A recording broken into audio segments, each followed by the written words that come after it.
ونعوذ بالله من شرور أنفسنا ومن سيئات أعمالنا من يهده الله فلا مضل له ومن يضلله فلا هادي له ونشهد أن لا إله إلا الله وحده لا شريك له ونشهد أن سيدنا ونبينا وحبيبنا ومولانا محمدا عبده ورسوله أما بعد فأعوذ بالله من الشيطان الرجيم بسم الله الرحمن الرحيم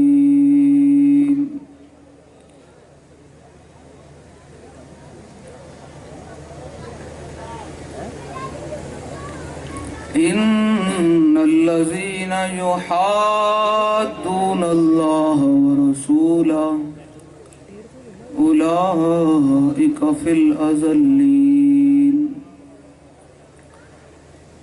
كتب الله لأغلبن أنا ورسلي إن الله قوي عزيز صدق الله العظيم وصدق رسوله النبي الكريم الأمين إن الله وملائكته يصلون على النبي يا أيها الذين آمنوا صلوا عليه وسلموا تسليما الصلاة والسلام عليك يا سيدي يا رسول الله وعلى آلك وأصحابك يا سيدي يا حبيب الله الصلاة والسلام عليك يا سيدي يا رسول الله وعلى آلك وأصحابك يا سيدي يا حبيب الله الصلاة والسلام عليك يا سيدي يا رسول الله. بھائی اتنا زیادہ مجمع ہے. اعلیٰ حضرت نے صدیق اکبر کے حوالے سے حدیث پاک نقل کی درود شریف پر کہا کہ حضور کی بارگاہ کے اندر صدیق اکبر فرماتے ہیں کہ حضور کی بارگاہ کے اندر اللہ نے ایک فرشتہ مقرر کیا ہوا ہے. آج کا دن بڑا برکت والا دن ہے اور ماہ ربیع الاول شریف کی آمد ہے، شروع ہو چکا ہے. تو اتنا ڈھلا درود شریف نہیں پڑھنا. ہن کہہ کے سنیا نو کہنا جویں تسی لبیک دا نعرہ لاندے ہو نا جیں تسی دوسری بھی پڑھنا ہے. ہن سمجھ آ رہی تانوں میری گل؟ ہاں تو سنو ذرا. حضور دی بارگاہ وچ اللہ نے ایک فرشتہ مقرر کیتا ہویا. کوئی بھی امتی کتھے بھی بہ کے حضور تے درود شریف پڑھے نا تو فرشتہ کہنا یا رسول اللہ فلاں دے پتر نے اس ٹائم تہاڈے تے درود شریف پڑھیا. تے پھر وہ کتنا ہی بدبخت آدمی ہے کہ جندہ نہ حضور دی بارگاہ وچ نہ لیا جاوے.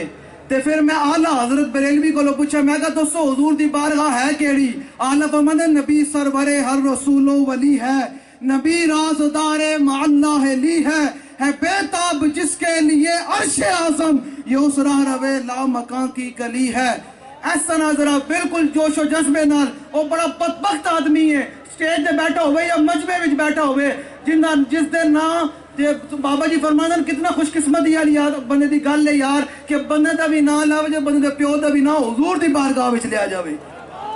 ہیں تے اس واسطے بلند آواز نال ویکھو میرا بھی نام لیا جائے گا تے میرے پیو دا بھی نام لیا جائے گا حضور دی بارگاہ دے وچ. تے اس طرح بلند آواز نال ذرا لیاقت باغ نو بھی پتہ چلے حضور دے غلام آئے بیٹھے ہیں. کوئی دو موغلے نہیں آئے بیٹھے، پکے سنی آئے بیٹھے ہیں حضور دے غلام. ذرا اچھی آواز نہ ذرا الصلاۃ والسلام علیک یا سیدی یا رسول اللہ وعلی آلک واصحابک یا سید. اور چلے ہو لوگوں نے بڑی تکلیف ہے. اعلیٰ حضرت اعلیٰ فرماندے نا، اعلیٰ حضرت نے خود تعارف کرا فرمایا نخلم کے در نیش و نوش جامع مسلم نے کافر ازمبور کے نیش بنوش